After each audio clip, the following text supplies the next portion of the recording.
Hi everyone, thank you for joining the Fight with Teddy Atlas. I'm Teddy Atlas III, joined by Boxing Hall of Famer, my main man, my father, Hall of Famer, Teddy Atlas. How you doing, bud? My man. How you doing, bud? It's good to see you. Sorry you weren't with me last night, but I had your favorite sister in the whole wide world with me, so it was good. We did miss you, and a lot of people were talking about Queens last night. We're talking about the Louis Armstrong Tennis Center or arena in Queens, where you had just a great show, where Turkey Al Sheikh put on a tremendous show with five fights, but really four main event fights. And you could say to a certain extent, each better than the other. I mean, and you could definitely say the show started with a bang and closed with a bang. I mean, and that's the way you do it. If you're going to do something, do it right. Beautiful venue, great crowd, 15,000 people, and just a tremendous card, action fights, competitive fights for them. I mean, look, you got the knockout. You could say that was dominated, and you could say the Shakur Stevenson fight, he dominated, but all solid, really fights that nobody could complain. Matter of fact, the first two fights, they could probably be in the talk for fights of the year. I mean, they were that good. And again, I was there with Nicole. I was there with her husband, Jeff, my son-in-law. And I sat right next to Bernard Hopkins all night. And that was great. I love Bernard. Not only a great middleweight, but just one of the great American stories, I believe, where it's a success story, but it's a story of how you can turn your life around if you want to, if you face the truth, if you face things that you have to face and you're willing to make changes in your life, you can become a champion, as he did. Not just a champion of the world as he did as a middleweight.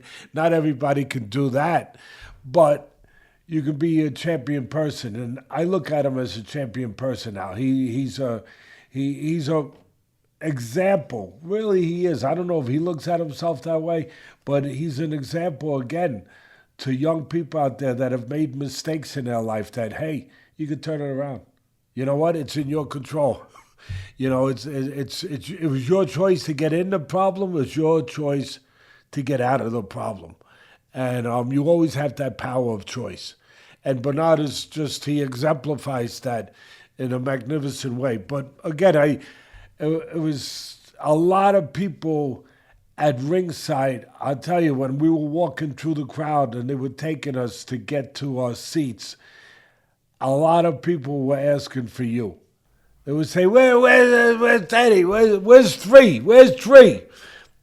So you're three now. You're branded as, you got your own brand. You're out there. You're three. I was also sitting with our dear friend Ben Amana, who's got the best sportswear company, I think, in the world. And of course, they concentrate on boxing, Box Raw.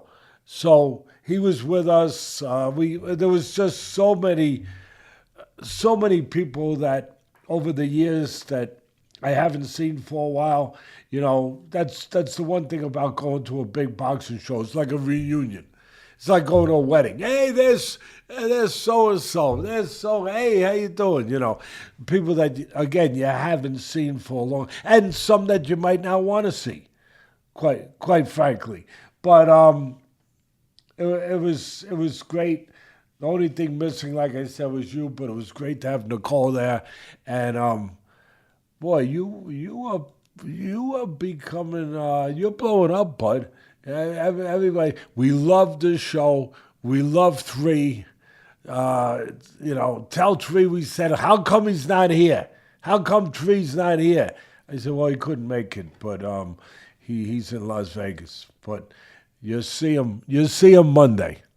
Yeah, I will be in town soon enough back in New York, but loved watching the fights here from Las Vegas at home. Looked like, as you just touched on, an unbelievable venue. Love seeing you and the best lawyer and sister in the world, Nicole, sitting there enjoying the fights. I saw Ben sitting next to you, like you said.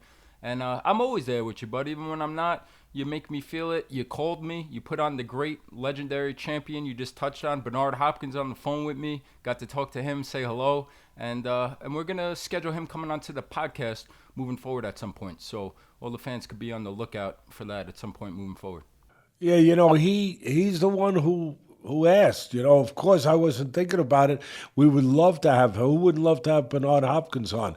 But during the show, he turned to me. He said, Teddy, when are you going to have me on the podcast? I said, okay, right away. We'll take care. I'll put you on with the man who controls all that, and we'll get that done. So that it'll just be great to have him on, talking anything boxing and talking life. Yeah, I can't wait. We'll definitely schedule that. And we'll get into the fights, but a lot to unpack, a lot of fights to break down, and a lot of fights to preview at the end for next week on July 19th, big cards. So we're going to start off on Friday night with the ladies, Amanda Serrano, Katie Taylor, the trilogy. It was an all-women's card. They headlined it, Madison Square Garden. That was Jake Paul's MVP Promotions. And this wasn't the war of the action of the first two fights. This fight was way more technical, less exchanges, a lot more waiting. And you said it in the prediction in the lead-up to this one last week. You said that you liked Katie Taylor to win again at plus 150, but you said and broke it down, I thought, perfectly. You said that the differences would be Serrano on the inside needs to win those exchanges, and then Taylor will look to do what she does, use her legs, get some space, counter, pick her spots. And I thought that's exactly how it played out, except the difference was Serrano was trigger shy. She didn't exchange when she got in close, and she allowed Taylor to pick those spots, control range, and have her way. And I thought landed the cleaner shots, more effective shots, and got the decision the right way, as she should have. There's a lot of people thinking Serrano may have won this fight, but Katie Taylor in the end gets the win. It's the third time. She's now got the trifecta. She's won by split decision, unanimous decision, and this time, majority decision. What'd you think of the decision? What'd you think of this fight? There's no way that it was an even fight. I thought Taylor won the fight. Yeah, it wasn't scintillating. It wasn't a firestorm. First of all, I don't. People have their right to their own opinion. That's especially in this country. I mean, that's what people died for, to have your right to say what you want and to put it out there. And in sport, even less serious. Everybody a fan. Everybody has an opinion. But the people that think that because it wasn't a thrill in Manila, it wasn't the first two fights, it wasn't Ward Gaddy, it wasn't Castillo and Corrales, which is what the first two fights of Serrano-Taylor basically were. I mean, just historic, legendary throwdowns. But if it's not that, it's not a fight. It's not boxing. All of a sudden, people are like, "Oh, that's not a fight." Not everybody. Some people appreciated it, but to hear some people say, "Oh, that was, that wasn't." I understand that was disappointing as far as the action you might have been looking for, but not to appreciate what they did the first two times, what they've been through to get here, and not to appreciate the finesse, the boxing acumen, just the science of what Taylor put on. And some people say, "Oh, that was a glorified sparring match." She made it that by boxing the way she did, not allowing Serrano to close the gap, not allowing Serrano to get into those areas of geography in close where she could go to town, where she go to work. What about her expertise? The legs she used, the keeping off balance, the quick combinations. Every time Serrano tried to close the gap, bam, bam, bam, bam. It was like walking into a hornet's nest. All of a sudden, the hornets came out, they stung. Bang! And they weren't power shots, but they were the kind of punches that win that kind of fight. And you could see that Taylor knew exactly. She was really on point. She was sharp. She looked a little bigger. She looked like she was on a weight program or something. Her shoulders, her back. She just looked a little bigger to me in this fight for some reason, in that kind of muscular sort of way. But again, to not call that boxing, to not appreciate the counterpunching, the pot shotting with the right hand against the southpaw, using the southpaw killer, putting together 5, 6 really fast. I'm not saying they were hard punches, but really fast combinations, the way she was able to just run them off. To not appreciate that, and not to appreciate that the wars they've been through, I think they showed. I said before this fight in the breakdown that they had left something in the ring. That didn't mean they were going to show up in crutches. That didn't mean they were going to have trouble walking up the steps. But it means that physically and emotionally, mentally, something was left behind. It has to be in those first 2 wars. And I think, Bud, you saw that, especially in Serrano.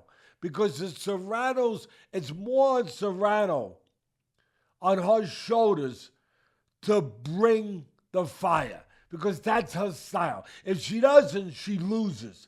She's not going to outbox Taylor on the outside. That ain't happening. That's not her style. So, in a way, it's unfair. And when I say unfair, I don't really mean unfair like it means in the world of unfair. But the burden in a boxing way was for her to be, again, the instigator. The one who was going to, if you're going to make a fire, somebody has to put the first spark on the flame. And for her to always have that burden to create that flame, coming off those 2 wars, it was a lot to ask. And I think you saw it. I saw it. I saw some of the wear, some of the tarnishing, some of, again, where she just wasn't mentally able. She tried, and Taylor, again, through those quick combos, controlled range real well. She tried to close the gap starting around the 5th round. It took her a few rounds to get her engine going. And then Serrano started to try to really close the gap. But I think some of the fire's been taken out of her. When you've been cut the way she was cut in that second fight, and there's a woman being cut. It's not a man. It's different. I don't care what people say. I'm telling you what is real in the world of hurt. When you've been hurt, you've been cut, you've been hit with that many punches that they both have, and you've gone through the kind of wars that they went through in those 2 first ones, you come into the 3rd one, you might not be as willing to get into that kind of fight again. It doesn't mean you're any less of a person, any less of a gladiator, no, I'm not saying that. I have nothing but respect for 2 of these women, for the both of them. They are tremendous. They are women to look up to in those kind of ways. But I do think that they're human. They are human. We forget that. And I think that you saw some of the damage from the first 2 fights, as I talked about, by the approach of Serrano, where again it was hard for her to go into that flame, to willingly just rush into that flame again. I think that she was a little more tentative. I think you saw it. And I think those are the reasons why. And again, it's her. She's the one who always has to kind of go into the flame. Taylor's the one that once the flame's there, she's gonna light up with you. But the pressure is on Serrano. No, absolutely. That's a great breakdown, great points. I thought the same watching it, but I want to ask you this. Was it from the damage and the mental stuff that you're touching on now, or was it potentially a combination of maybe the wrong game plan by her training camp and her coach? And I say that because almost like an amateur watching her at times throwing air punches. And it wasn't a range finder. It was almost a range protector.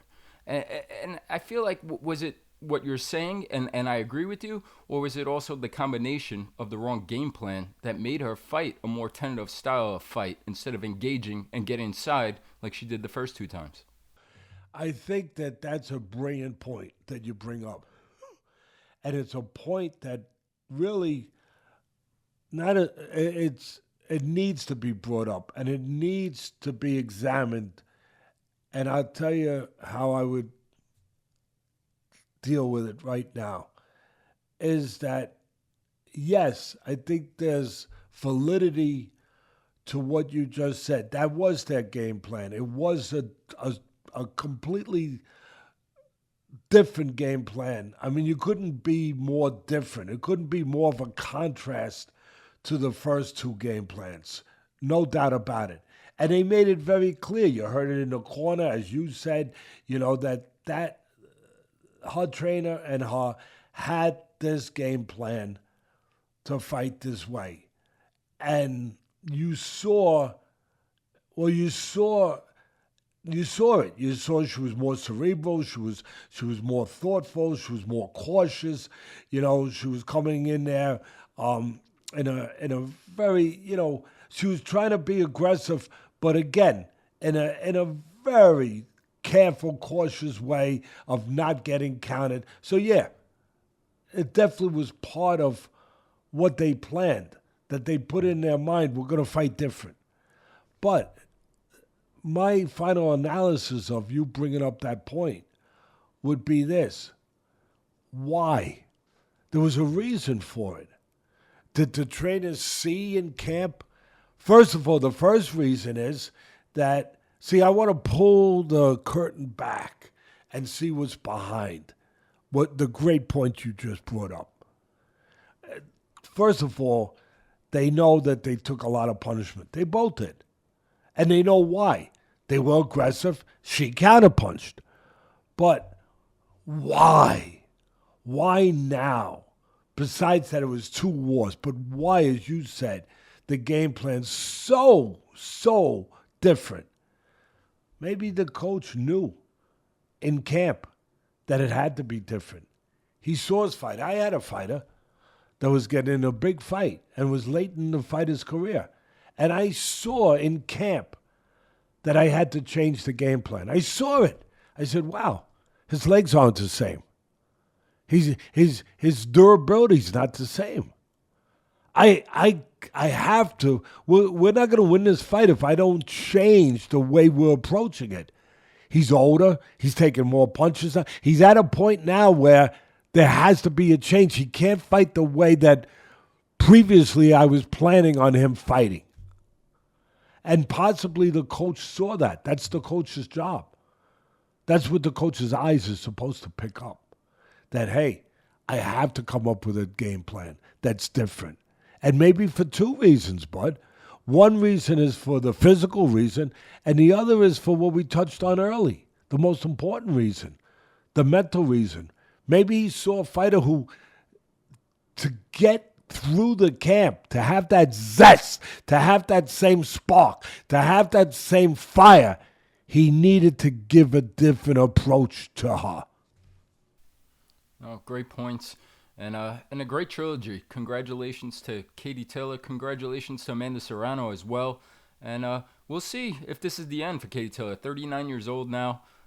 Maybe the greatest female fighter ever, Christy Martin. I know Layla Ali was there at the fight. Clarissa Shields is currently still fighting. But unbelievable career. We'll see if it continues. And again, congratulations to both ladies on a fantastic performance and trilogy they gave us. I would like to see her walk off into the sunset. I would. I would. And matter of fact, I know it's harder for Serrano coming off a loss. I get it. But she's got like 50 fights. She's got, I think it's 50, whatever it is. She's got more professional fights than Taylor. Taylor, of course, has more amateur fights. She won a gold medal, everything else. And of course, Taylor is 3 years older. She's 39 versus 36.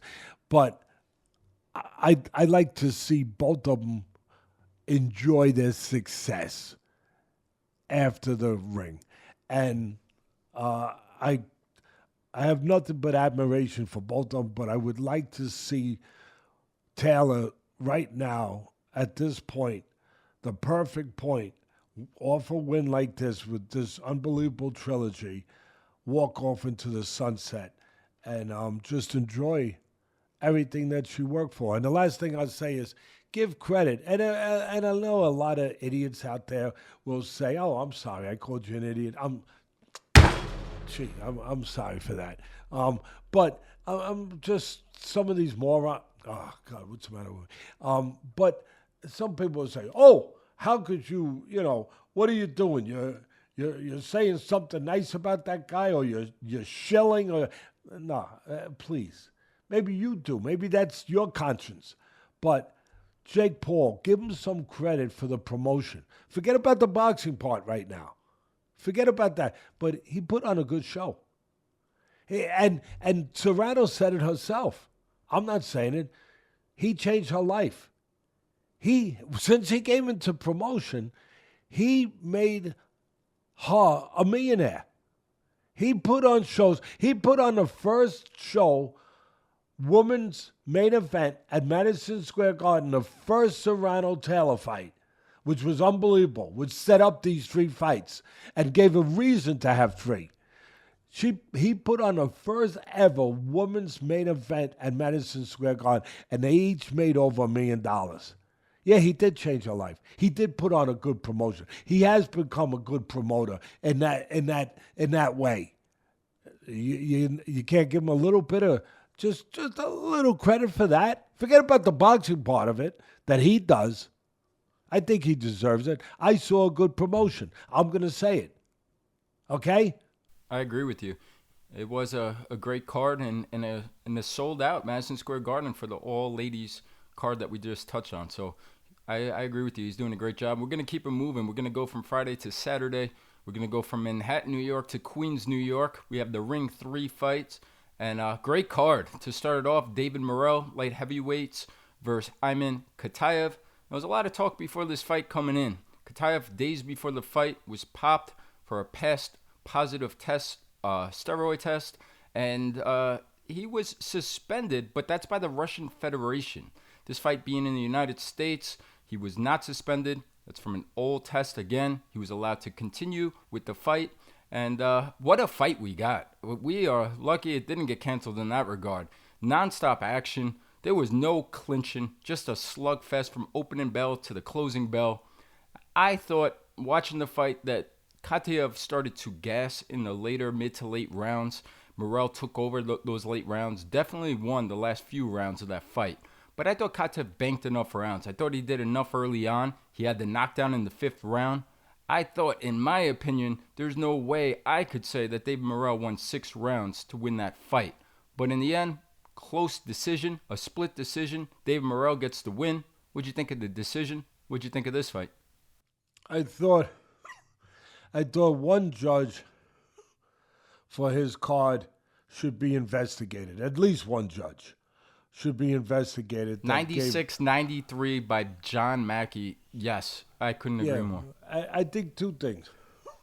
First, he should be investigated, and second, he should be told that Khataev showed up for the fight. No, really, because he didn't think he was in the ring. Because he gave him no credit at all. So somebody should tell him Khataev was actually, yes, he was in the ring. And I thought Morrell won. I thought Morrell deserved a decision. I thought whenever, again, the geography was on the outside, he used his length, he used his legs, he used his jab, his southpaw stance, and he was able to win with the jab and with range, picking spots, moving. When it got close, that's when it got really interesting, and that's when it got difficult and dangerous for both guys eventually, but definitely for Morrell. Morrell got dropped. You could see the strength. Khataev he's built like a piece of granite.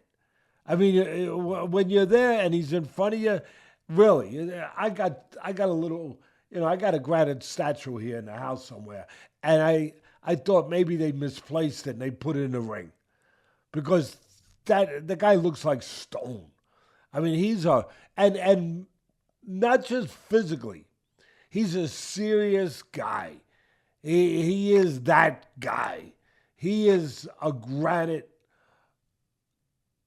physically and mentally. And he showed it. He showed a great chin. Morrell too, but he showed a great chin, Khataev. And the body shots he took, I thought Morrell should have stayed on the body. He hurt him to the body, as you said, later in the fight. And he should have stayed there. It looked like he had a momentum swing. It looked to me that Morrell in those spots later started to get a rhythm, started to just have things going his way. He got him in the body, it looked like, and he just wasn't able to keep it going. Credit to Khataev for being that granite constitution that got out of it. But I said last week, when we broke this down, that Khataev was no walk in the park.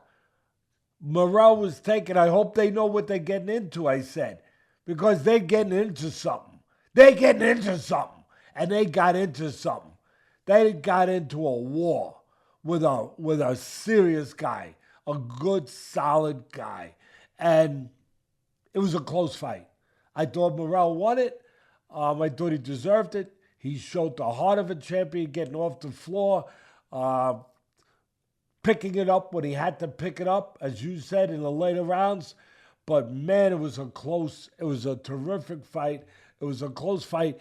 And the only thing I don't understand is, right after the fight, I would have liked to have heard a rematch. I would have, that's what I'm not knocking anything. The show was unbelievable, what they did. But I'd like to start to think about a rematch. We ask for rematches in fights that aren't even close to that good. And maybe we'll get it. Maybe we will wind up getting that. But that's definitely a fight that I think that Khataev has deserved the chance to get a call for a rematch. But either way, it's one of those fights that there were no losers, because Khataev's stock went up. Who the hell knew what a Khataev was? It's a piece of granite, by the way. That's what it is. Okay? Now you know what it is. But who the hell knew before that fight? Nobody. So his stock has gone up. At the end of the day, again, when there was a little range that favored Morrell a little bit, but man, both guys behaved like real fighters. Yeah, absolutely. Unbelievable fight. And you did nail this whole entire card with the previews. You said it wouldn't be a walk in the park. You told me Khataev would probably be winning this fight early on, and that you expected Morrell to come on late and come on strong and to nick out the win. And that's exactly what happened. And I'm with you, bud. We need the rematch. We need the rematch right away. They both need a little break from this one. That's two tough, grueling fights in a row for David Morrell now, coming off of the Benavidez fight. But let's get the rematch. And you're right, Khataev, first showing in the United States. What a showing for his U.S. debut. And give credit, really, give credit to Morrell. I give credit. I I knock the crap out of people if I think they need to get a little knocking, especially some of those judges and officials once in a while, quite often. But give credit to Morrell and his people for taking this fight. You reminded me just now by saying Benavidez. When you said that word, Benavidez, all of a sudden it put a light in my head. I remember, Morrell just came off the Benavidez fight, which he lost. And then he takes Khataev. Wow, give the guy credit. How often do we knock these fighters and we say, they're fighting nobody. They fight once every 22 years. They do. This guy went and he freaking fights Benavidez in a war. He takes a lot. He loses the fight, his first fight, and then he comes back with this. Are you kidding me? That's like...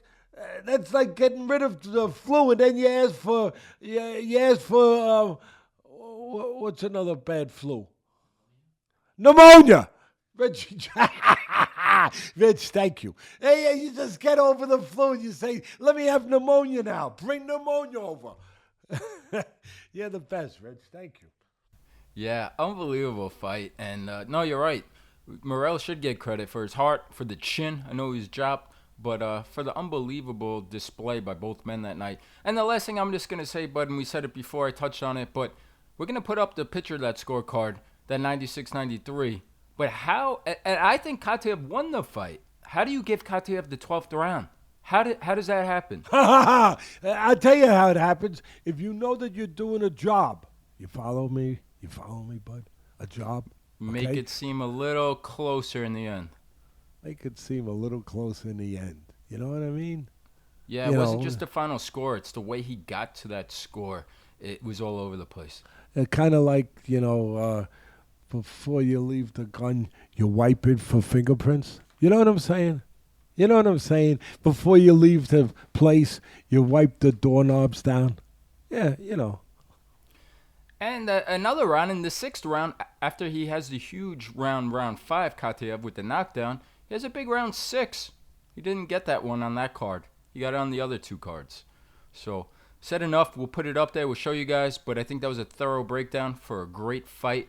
I just want to take a quick pause. Thank our sponsor, Athletic Greens. Athletic Greens introduces the new AG1 Next Gen. Now includes 5 clinically studied probiotic strains shown to support digestive and immune health with added vitamins and minerals.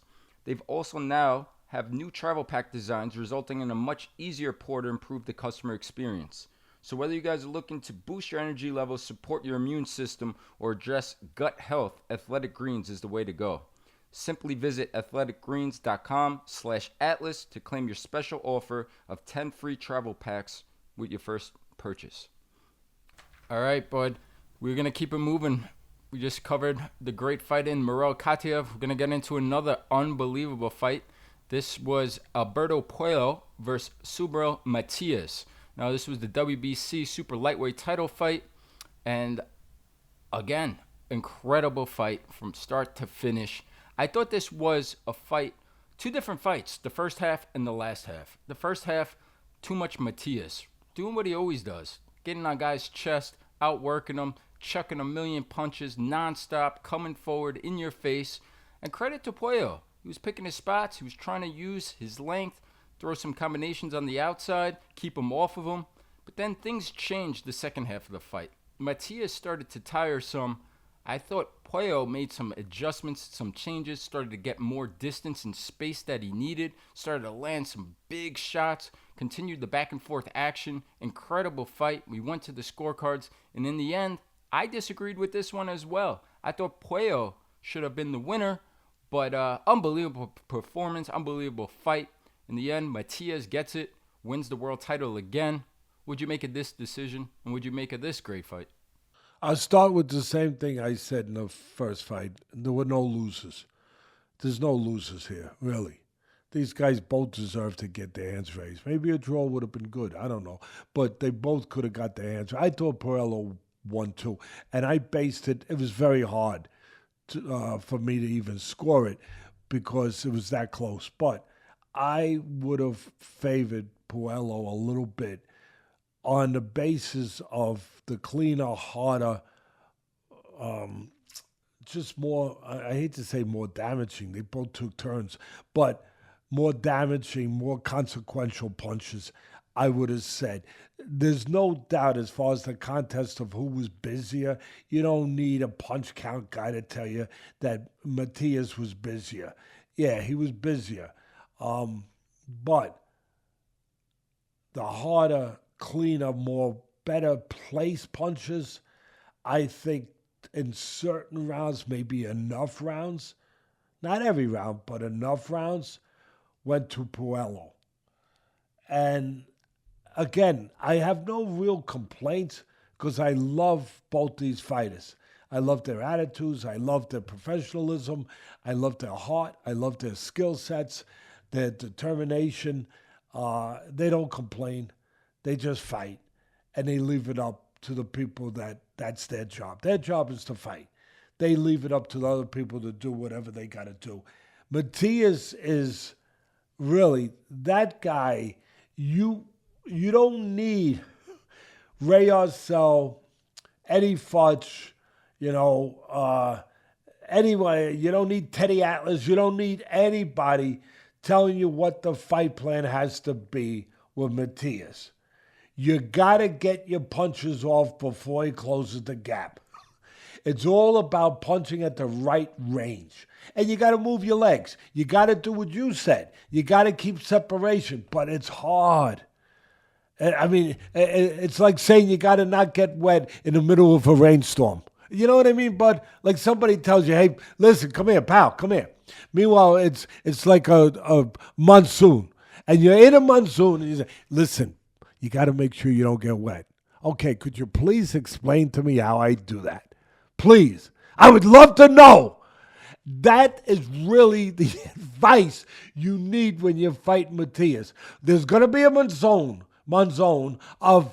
I'm sorry. Well, Carlos Monsoon might show up again. You believe in reincarnation? Hey, you never know. He might come back. You never know. But you're gonna have this torrential storm, torrential rain, and you gotta make sure you don't get wet. That is what you're basically getting ready for, physically and mentally and technically.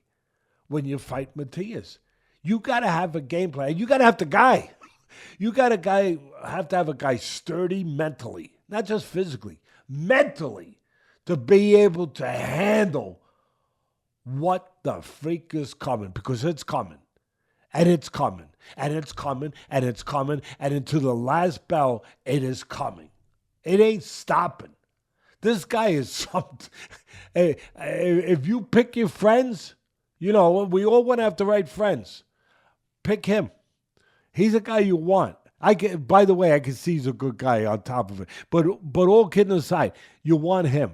He ain't going away from you. He ain't disappearing when things get tough. He ain't disappearing when you're not rich anymore. He ain't disappearing when you get in trouble and everybody's looking at you in a different way. No, he's going to stay there. That's why I say character counts. That's why I say it. People say, oh, Teddy, it's about this, the speed, about this. Yeah, I get it, but character counts. It does. And man, this guy's got character up the kazoo when it comes to that kind of freaking determination and constitution. And Puello is tremendous too.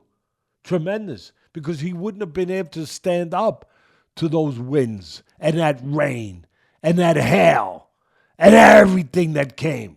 It was a tremendous fight. When there's range, Puello's got to, I always say, you got to make hay when the sun's shining. When there's a little separation, bop, bop, bop, bop, you got to get him off. You got to get him off.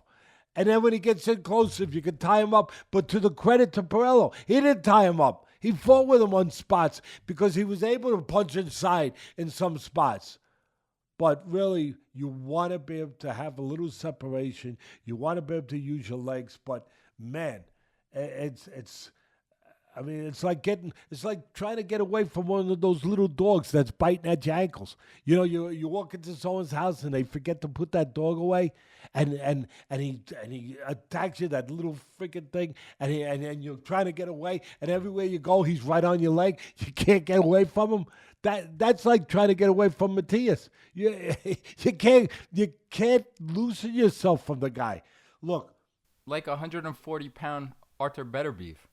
He is, and you're right, and he just and credit technically too. Yeah, he gets hit. Yeah, he keeps coming. Yeah, he's one-dimensional. He's all of that. He doesn't cut the ring down perfectly. All of that. But when he gets in close, his punches are short. They are. That's one thing. They are short, nice little punches. They really are. And he goes to the body. Both of them went to the body. I wish I was a multi-zillionaire. I wish I was, because I would just send a check to them both. I mean that. Just for what they just gave us. Say, here, whatever you got, you deserved it, but you deserve more. Here's a extra. That's how they make you feel if you're a real fan of what this sport is really about. They just make you admire them. Yeah, incredible fight, incredible breakdown. And I'm going to say it again, incredible preview by you last week in the lead up to this. You said his biggest strength, his offense, could also be his biggest weakness. I think we saw that fully in this fight on both ends of it. This is the first win for Matias in his career that's not by knockout. So his 23rd win is 22 knockouts. So another credit to Puello being the first guy to go the distance with him. 100%, bud. And I add this. Same thing I added after the breakdown of Morrell and Khataev. You have to have a rematch, don't you, bud?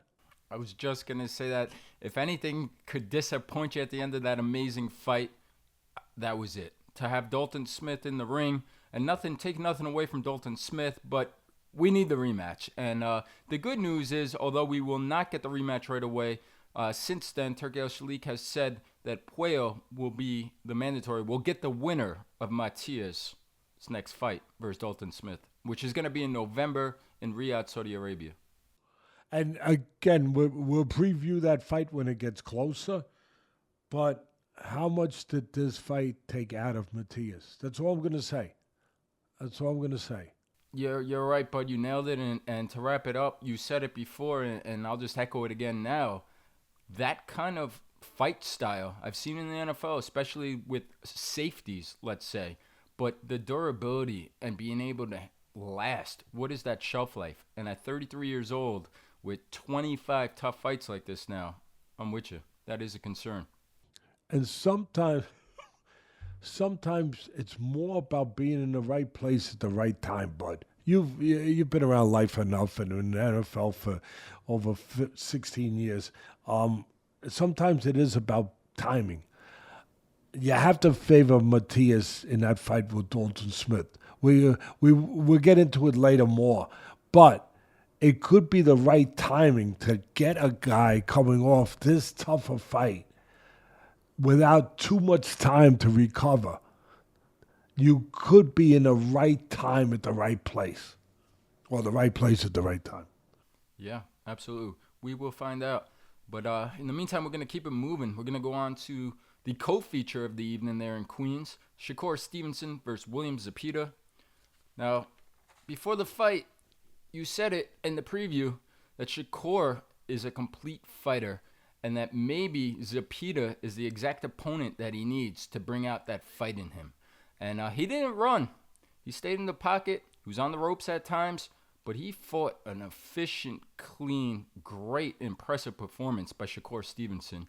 Credit to Zepeda.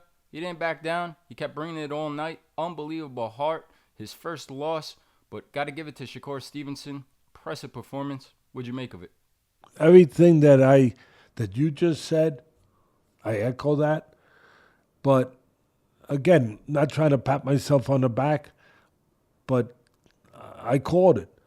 A lot of people disappointed in Shakur and a lot of his fights said this will be his coming out party. This in that way. I know he's been around. He's been a champion. I get it. He's a silver medalist. I understand all that. He's very well known. He's made a lot of money, all that. But this will be the one that finally satisfies people as far as seeing him fight or do what they think is fighting. Because he'll tell you he's been fighting. And I'm not going to argue with him. But to make a stand, to make a stand, make a guy miss, but also make him pay. To let your offense be part of your overall greatness, of your overall effectiveness, of your overall defense.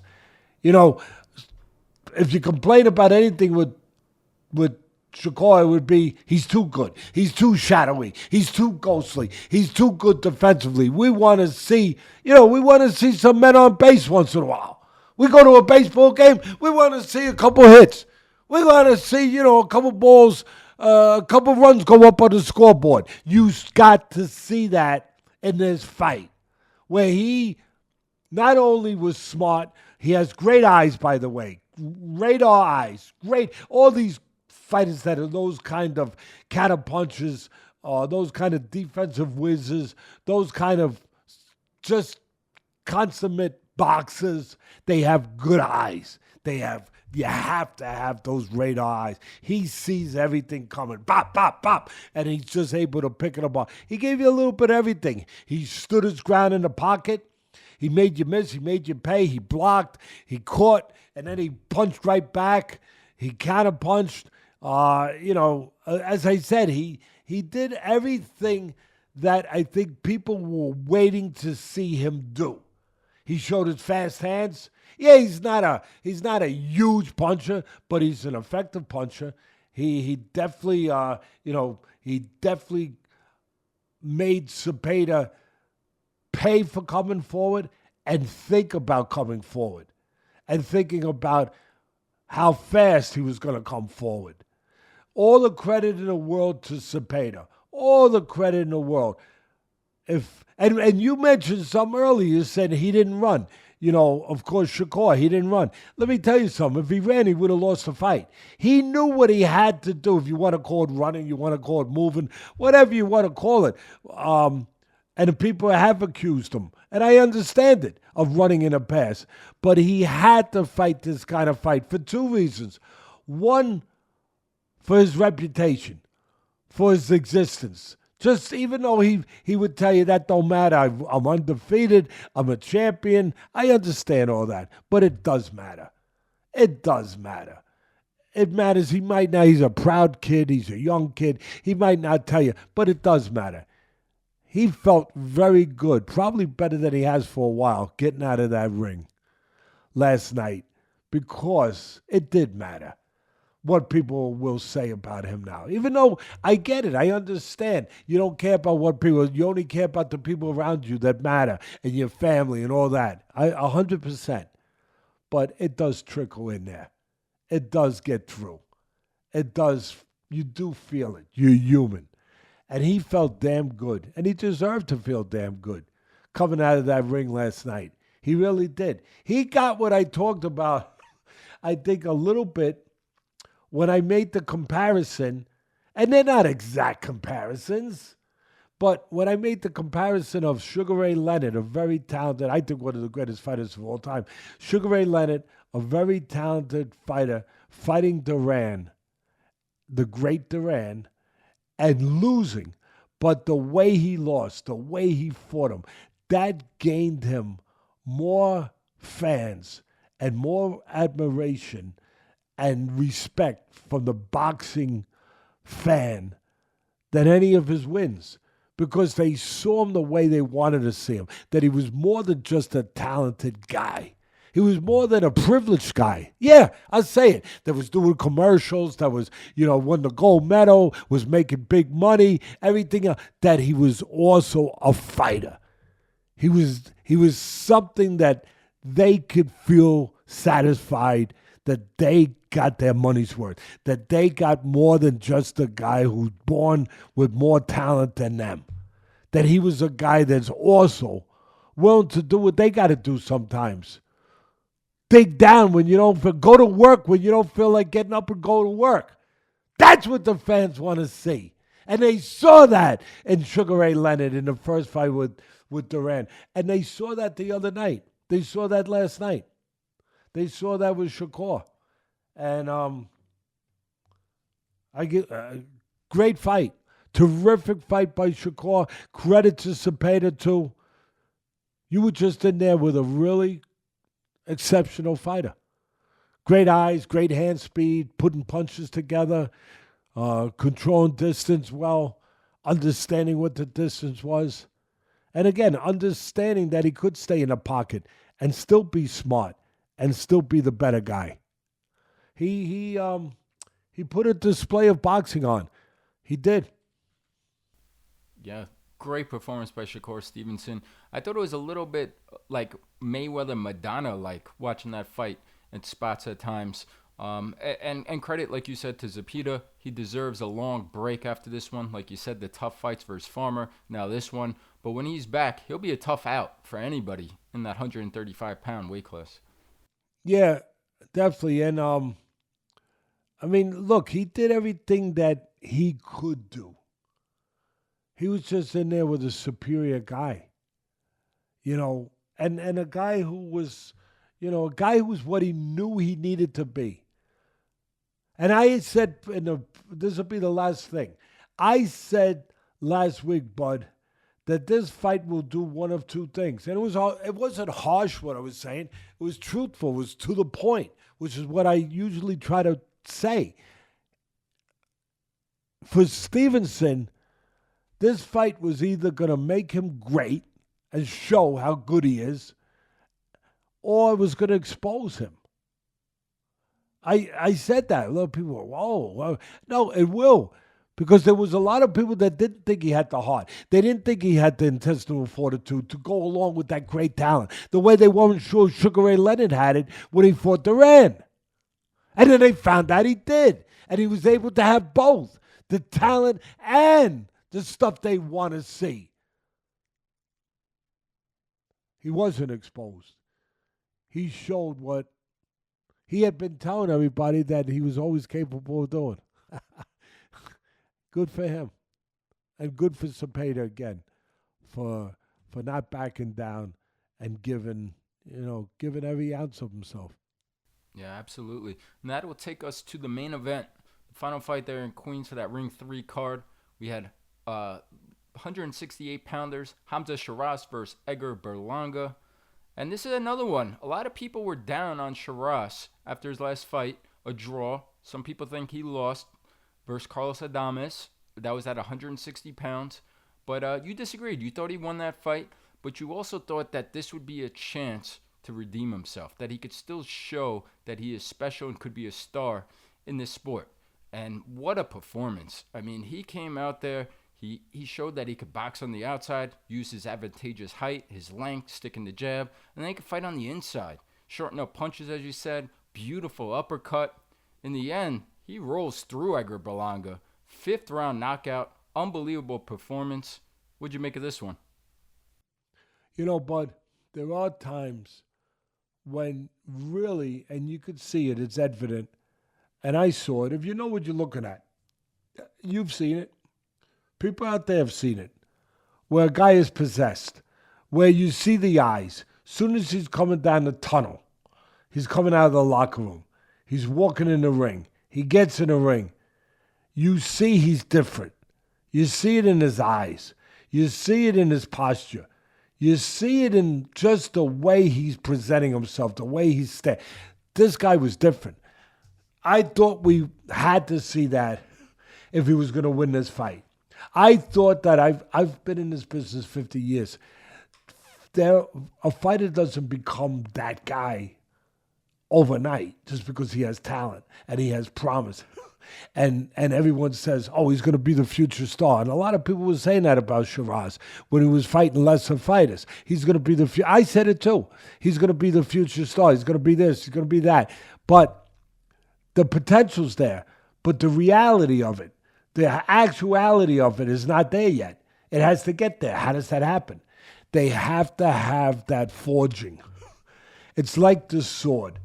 You got the sword, and you're going to hand it to a samurai, and you're going to go into war. You got to make sure that sword, before you hand it to the samurai, is a kind of steel that will not break in combat. So what do? You forge it in the fire. And it solidifies the sword. It makes it hard. It makes it strong, where it's not going to crack in that kind of combat that's coming up. The Adames fight was that. It was the putting of the sword in the fire. Really was for Sheeraz. The Adames fight, a lot of people thought he lost. I didn't think he lost. I thought it was very, very close. Maybe it could have went one way or the other. I didn't think as much as everyone screamed from the top of the hill that it was the worst, robbery. Teddy, you're wrong. How you're backing him because you like him and all this stuff. No, I saw it. Both guys could have done more in that fight, and no doubt about it. Sheeraz could have done more. He couldn't because he wasn't forged in the fire yet. Yeah, he was the guy who was tall. Yeah, he was the guy who was a good amateur. Yeah, he was the guy who showed you all the promise, all the potential. But he wasn't there yet. That Adames fight was the fight that he had to go through to get there. In what way, Teddy? He didn't get banged around. He got banged around psychologically. The threat in his mind of that fight, the unanswered questions going into that fight, can I depend on myself at this level? They had to get answered. That's why he was hesitant in that fight. That's why he wasn't everything he was in other fights with lesser fighters. And they got answered. He got the answers. I can depend on myself. I will be better next time. I will take that knowledge. I will take the answers to those questions, and I will show. I had no doubt he was going to win this fight. I had no doubt he was going to be different. And he was different. And when I was sitting there ringside, and I saw him, Bud, walk into the ring, I said, oh, my God. It's exactly what I talk about. I wish everybody could share this with me. Look at him. He looks different. Look at his eyes. Look at it. He is different. He ain't that guy no more. And he was even bigger. He's taller. He's big. And Berlanga's huge. And I always say, how does that guy make weight? He's so big. He made Berlanga look small. And I don't mean just because he was taller. He just looked bigger. And it was partly because of that. It reminded me of a story Cus D'Amato told me with Floyd Patterson. Floyd Patterson was a great fighter. He was much better than he gets credit for. He was a heavyweight champ 2 times. He was a middleweight. And he moved up from middleweight. And he became heavyweight champ. He fought at like 182 pounds, 180. The heavyweights were smaller back then for the most part. And he was a terrific hand speed. He could punch. People question his chin, but never question his heart. Anyway, on his way up, Cus told me a story. He said every time he got in the ring, he used to privately say to Cus, the doubts, the demons, the ninjas I talk about, the mental part of the game, Bud, 75% of it. He would say to Cus, the guy looks so big. The guy looks so big, Cus. He goes, no, just... He would say, the guy looks big. Cus, that guy he's so much bigger than me. And some of them were. But they weren't all bigger than him. Cus was matching them, right? And then he would, Cus, they're bigger. They're bigger than me, Cus. They're bigger than me. And then he started going through that fire. He started getting forged in a fire. And then he had that one fight where he got forged in a fighter. And now Cus knew he was ready for the title. He won the world title against Archie Moore, the great old mongoose. He won the world title, the heavyweight title versus him. But just before that, when Cus knew he was right, he gets in the ring for a fight before that. And he turns to Cus and he says, that guy looks small. Ha, ha, ha, ha. There it is. He said, Cus just smiled. He said, I got my boy where I wanted to get my boy. He's ready. My boy's ready. My boy is ready. He got forged in a fire. He found himself. The other guy looks smaller. I guarantee you, bud, I'd love to have Sheeraz on the show and ask him, did Berlanga look small to you? Did all your other guys look a little big? Did Adames look bigger? But here's a guy who really was big. Did he look small to you? Because I'm willing to bet everything I know about boxing that he did. And he fought that way. He was possessed, but he was skilled. He was skilled. He was Andy Lee. He's the next trainer of the year. I know Robert Garcia beat him out. Robert Garcia is tremendous. Andy Lee's getting it next year. He'll get it next year. He's been doing a great job with all these guys. What a job. But what a job. The people behind Sheeraz that believed in him, his manager, his father, everybody, they had this guy, and he had himself so ready. He showed you how you fight tall. You set your feet, you use your legs, you keep the guy. You don't run. You don't move where the guy can walk in. You set your feet so the guy can't walk in, where you can hit him before he can hit you, where you set the punch. You grabbed the floor. He was set to do damage. You saw it. He wasn't set to punch that way against Adames. He wasn't. But his feet was set. He got him at the end of the jab. He had him where he could hit him before he could get into range to hit him. And then what did he do? Yeah, he showed you how to fight tall. And then he said, hey, anyone out there that think if you're tall and you're long and God gave you these long arms that you can't fight inside, you're wrong. You can, if you're taught right and if you want to. He shortened up his punches inside, those long arms. Everybody would be like, oh, no, there's no way he can win the inside with Berlanga. No way. He's got to win it on the outside. No, he destroyed him on the inside. He went inside, put short little shot, bop, bop, bop, little shot, and destroyed him. And you know why he did that? Yeah, he did it for the physical reason.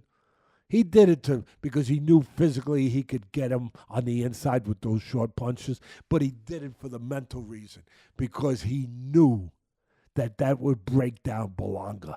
If he went and not only beat him on the outside, but beat him on the inside, he knew that would destroy any hope that Berlanga had. That would destroy him mentally, emotionally, and physically. And you know what? That was one of the most thorough demolition jobs, mentally, emotionally, technically, and physically, I have ever seen. And that was one of the most thorough breakdowns I have ever seen before a fight and after a fight. Spot on, all around. And what you just said, I didn't think it fully until you just said it, but the eyes were different. The feeling to him was different. That ring walk, he was a different guy. And I think you nailed it, being forged in the fire in that Adames fight, where Berlanga was not forged in the same way, where he had a lot of first-round knockouts, where he wasn't developed by Top Rank in his early years coming on. And I thought that was a huge difference. And the other two you said before the fight, which came to play, he'll be better and stronger at 168 pounds. He won't be drained. He was. And then the final thing, Andy Lee. You're right. I think he's going to be the trainer of the year. He's doing an unbelievable job. Patty Donovan, Ben Whitaker, Joseph Parker, and now Hamzah Sheeraz. Unbelievable run for him. The final thing before we move on from this fight, Bud, that I want to say, and I'm not trying to kick a man while he's down, but I hope this is for all the young guys out there. This is a humbling learning experience for Edgar Berlanga. To go and run his mouth the way he did, to attack Oscar De La Hoya, to then, you got to back it up. Come out and lay an egg and get knocked out in your hometown like that, that's embarrassing performance. 100%, bud. I'm glad you touched on that. I'm not trying to knock a guy while he's down either. I'm not here to knock Berlanga. He got knocked around enough in the ring last night. And he's got to deal with that. He's got to recover from that, and he will. He will. But that's worth bringing out for those young fighters. You don't have to talk that way, really. What?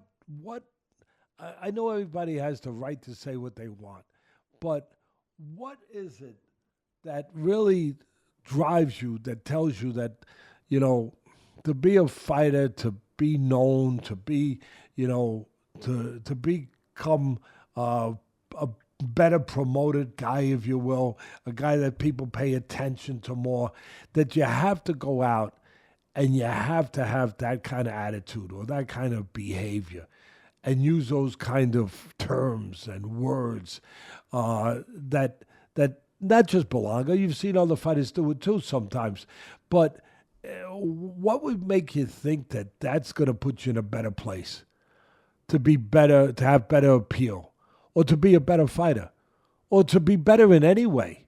In any way. No, just be a good fighter and be a good person. That's enough. Sheeraz is that. That's the one thing. And when he won, I think it made a lot of people feel good that a good guy won.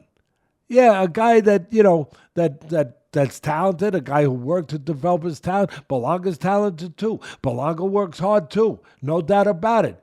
But to carry himself in a way that we would say a champion should carry themselves, with that kind of dignity, that kind of class, it means something. It shows.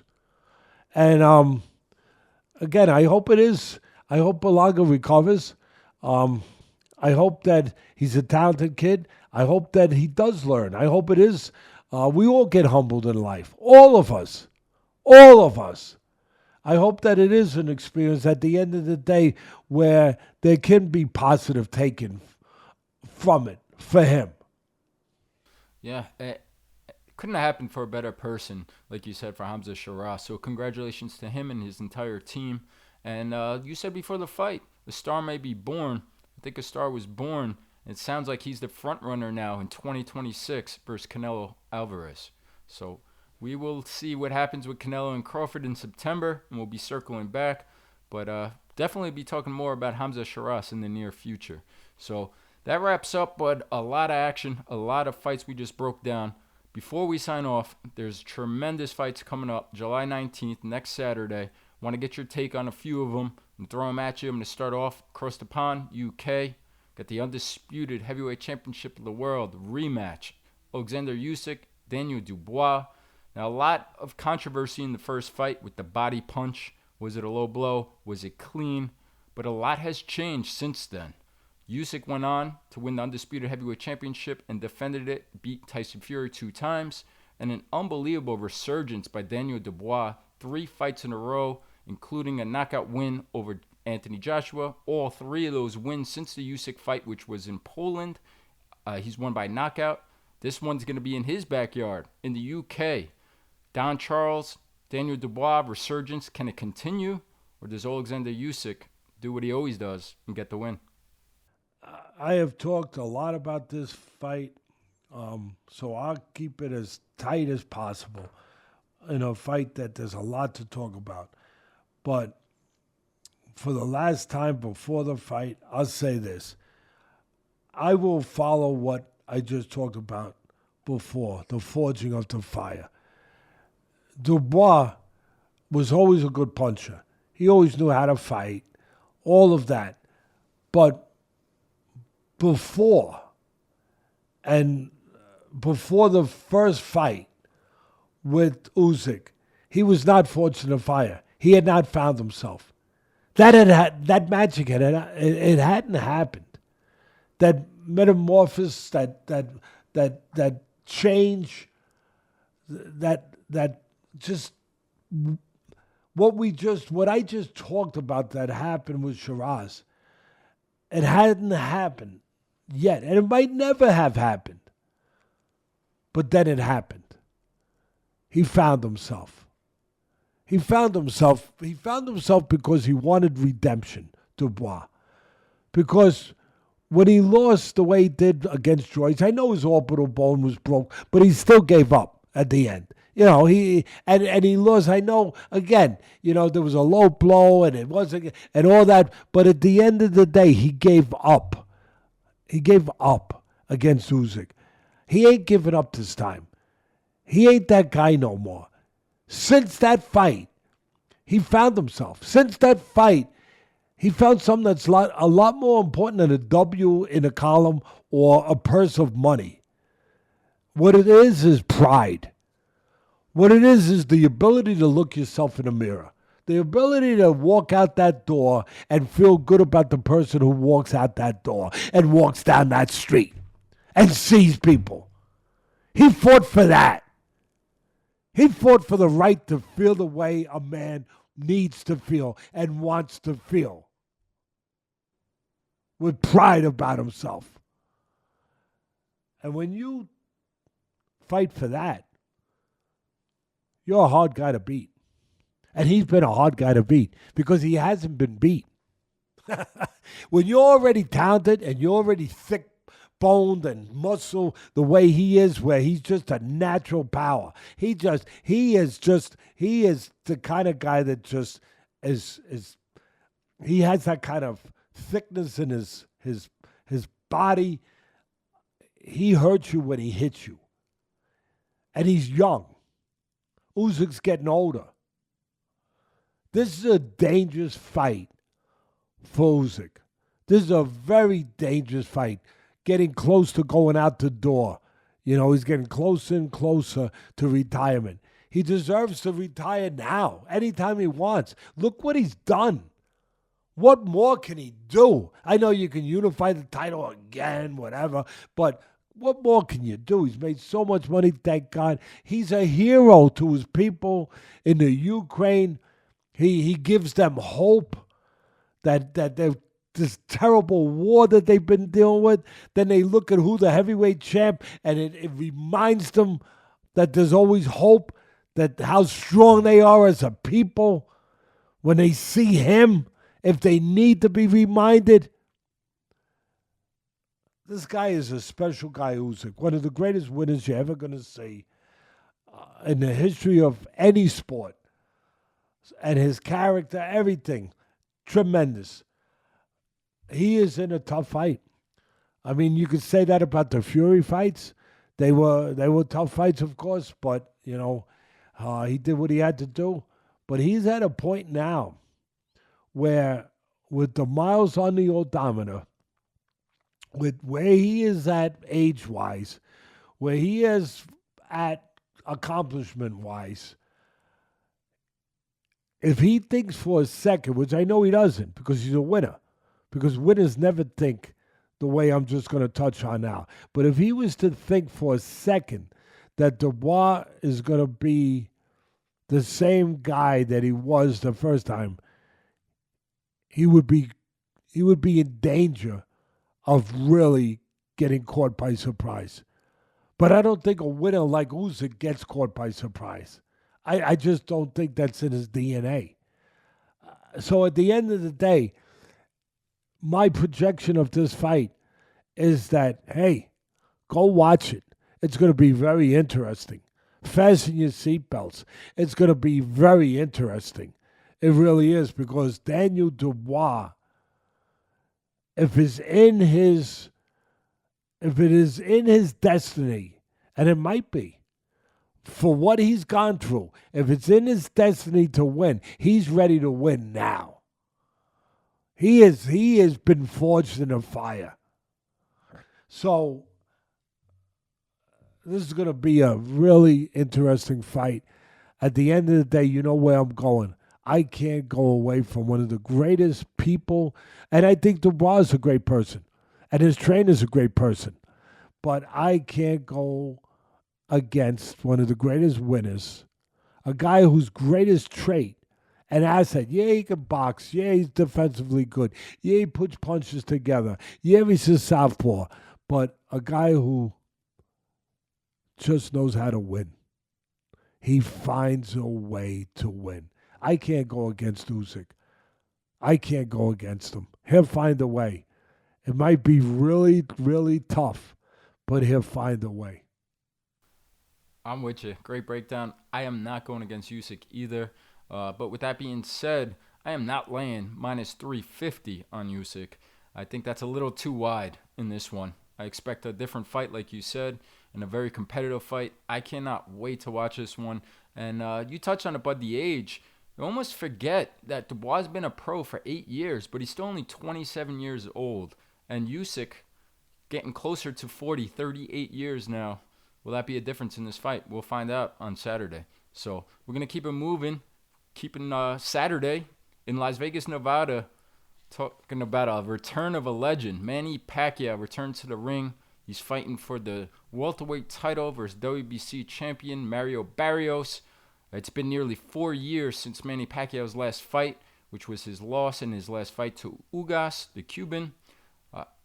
Been seeing a lot of videos. Everybody's excited. Manny's been putting in the work in California, back with Freddie Roach. What do you expect for this one, bud? Can Manny Pacquiao pull off the upset against Mario Barrios at 46 years old? If anyone could do it, it would take a very special person. Very special. Manny's very special. He's special. He's been fortunate in that fire. He's been fortunate in that fire. You know, anyone who comes from a place that used to live in a home that had dirt floors, and they come from that to get to where Manny, that takes more than just physical skill. To come from a place where you live in with dirt floors, as poor as can be in the Philippines, to a place where you're on top of the mountain and you're known across the world and you've been a champion many, many times, and you have a whole country that not only looks up to you, that you take care of.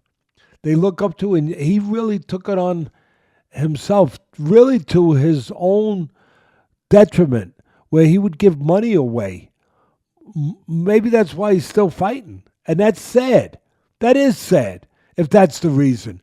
But it doesn't take away from the kind of special person he is, that he would come from where he came from, win a world title, many world titles, beat many great fighters, and then give away so much because he cared so much about his people. Anybody who has that kind of strength intestinally, anyone who has that kind of character, I'll use that word again, anybody who has that much power of care, I'm not putting anything past him, that he can't take that power and somehow summon it and let it show in the ring.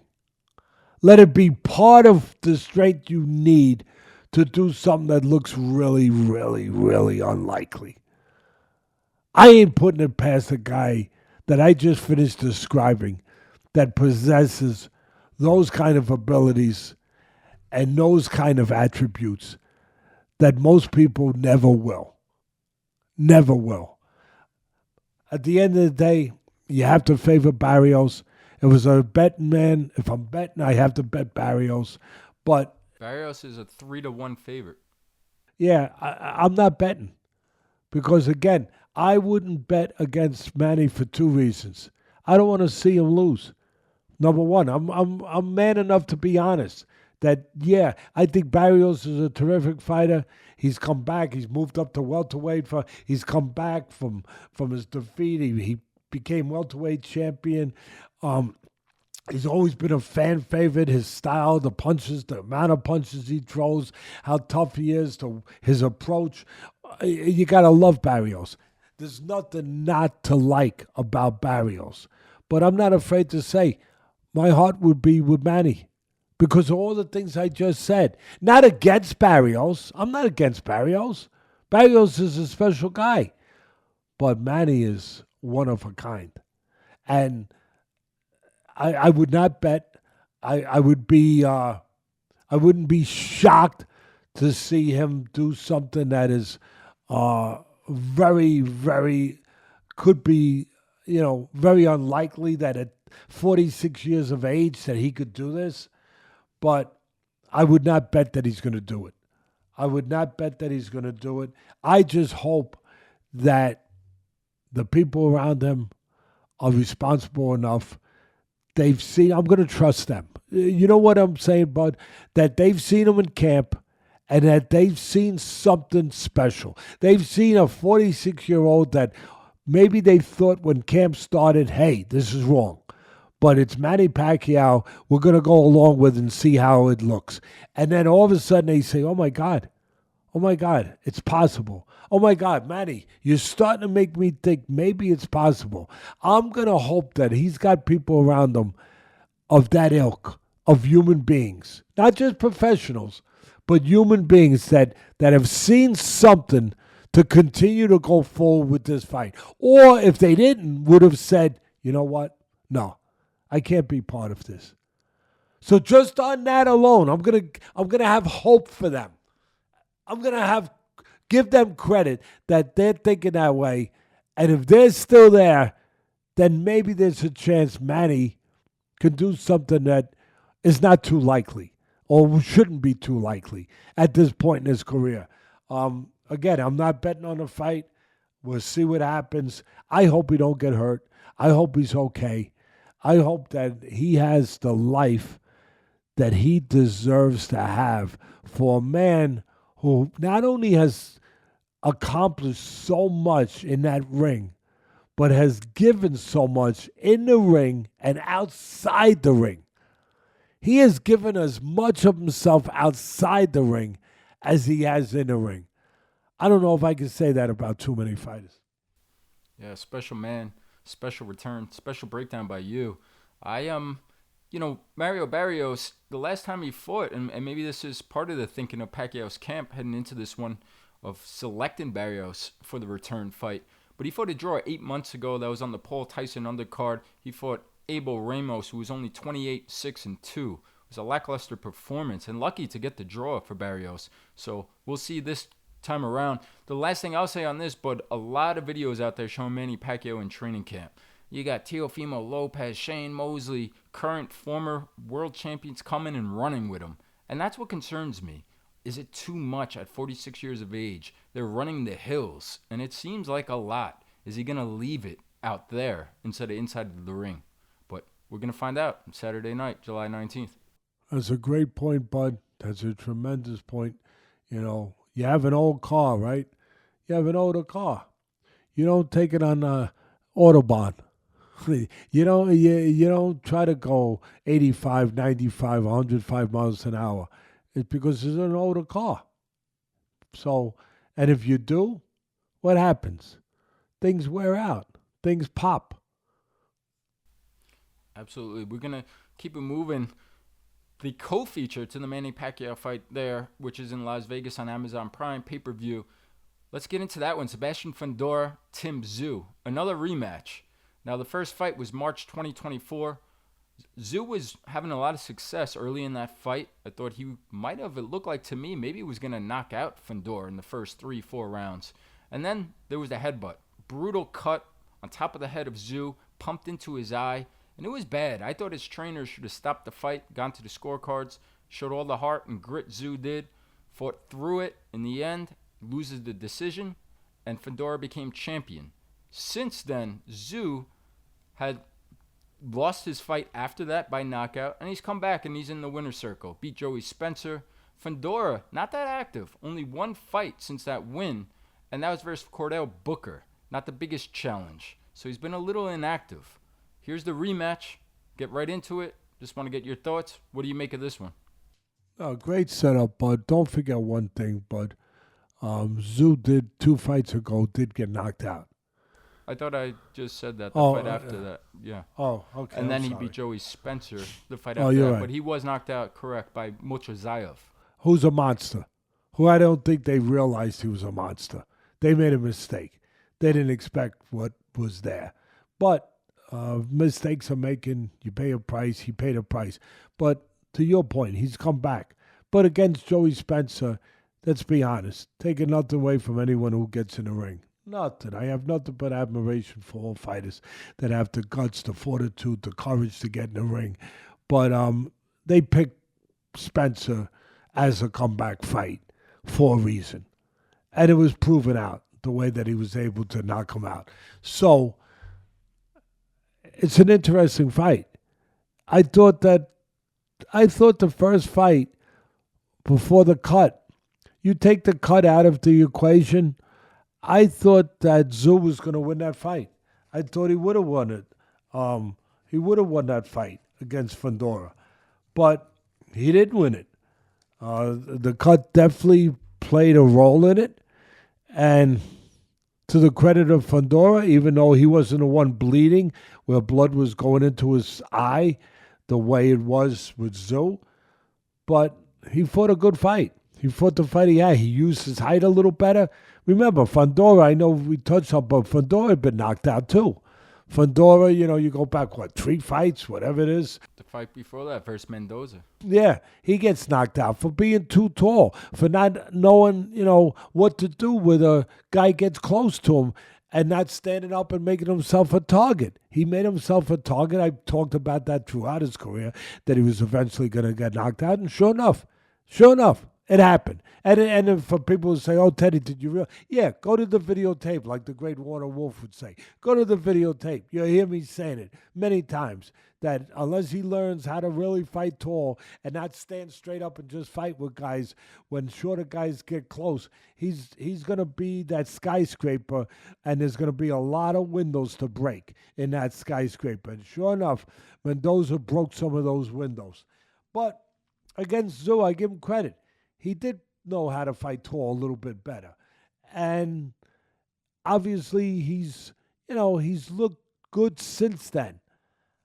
So it would be easy to pick Tszyu, because I would just, stick to what I said, that I thought Tszyu would have won if that cut didn't happen. But I ain't going to say that, because I never say what people expect me to say or think maybe I'm going to say. Not just for the sake of being different, but for the sake of thinking different, that the things I think of. I have always said that winning a title makes you 30% better. The cuts told me that. The old timers said, Teddy, a guy wins a world title, he becomes 30% better. I'm going to bank on that with Fundora. I'm going to bank on it that Fundora is a better fighter than he was the first time he fought Tszyu. And that is going to show. And Fundora, even though Tszyu was having moments early on with Fundora, I'm going to say Fundora's winning this fight. How do you like that? How do you like them? How do you like them apples? I could see it. I like it. A very intriguing fight. Tszyu is the favorite according to Vegas, minus 150, so a slight favorite. You get back a little plus money on Fundora, but a very intriguing matchup. I can't wait to watch it. I can't wait to watch all these fights. We just previewed a bunch of good upcoming fights for Saturday, and I'll just touch on, there's more fights we don't have the time to preview. You got a great rematch on this Pacquiao card as well, with Angel Fierro and Isaac Pitbull Cruz fought a war in their first fight. Oh, that's my a really goodness. good fight. You got Brandon Yeah, Figueroa. Always fun to watch. Coming forward, fighting Gonzalez. Another tough fight. You got one of my favorite guys to watch. We just talked about Hamzah Sheeraz at 168. Diego Pacheco, trained by David Benavidez Sr. He's fighting McCumbee, who had a good showing versus Calaplant. Another fun fight. And then, how about pound for pound, top 10? Bam Bam Rodriguez is on the card in Texas. Unbelievable. It doesn't end. Unbelievable fights coming up. No, and all good styles. Everyone you mentioned, not only good fights, but their approach to fighting, I love. Yeah, and with that being said, Ammo Williams is on that card. A guy, you love his approach and style, throws a million punches, always fun to watch. So, ton of action we covered, a ton more coming up next week. We'll be back to recap. Before we sign off, can't let you go just yet. One more. I know it's been a long one, but for our MMA fans and viewers out there, and for two very good friends of the show, Max Holloway, Dustin Poirier, got to talk about the UFC. Next week, hometown fight for Poirier, his last fight of his great career in New Orleans, Louisiana. You will be there live, covering it for ESPN. This is the third time they're fighting. Poirier won the first 2 times. Can he do it the third time? Just want to hear your take. Quick preview. Poirier Holloway 3. Well, you said it. I love them both. I have nothing but respect, not only the fighters they are, the warriors they are, but the people they are. Really, they're just good people. They really are. And that's part of their strength. Definitely part of their strength. Holloway's not the biggest puncher. He's a terrific boxer, controls range. He terrific boxer, throws so much. He's got an engine that never stops. He's got an unbelievable chin, even though he did get knocked out by Poirier. It seems like everyone's getting knocked out by Poirier, by the way. But he's incredible. But like I said, he's not a big puncher. Where does that ability to do all he's done come from? Part of it's character. Dustin Poirier, you look at him, terrific boxer, with his defense, with everything, great chin, great heart. He's obviously a guy who's maybe more well-rounded as far as not only is he a striker, but on the mat, he's very good too.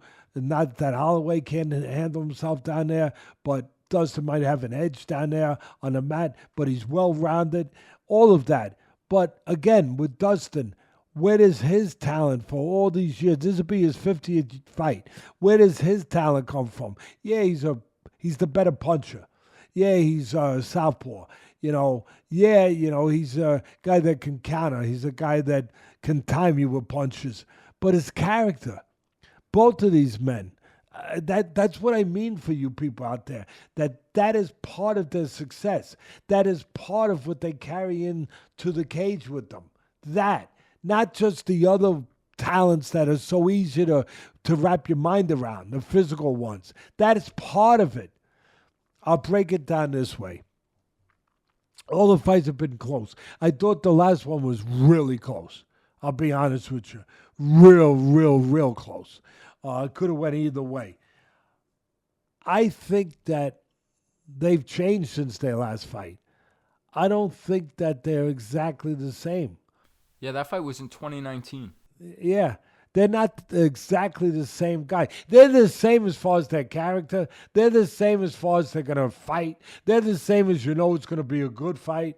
They're warriors. They're the same as far as that. But things have changed. I think maybe even a little bit more on the side of Holloway. I think that might be fair to say that, they're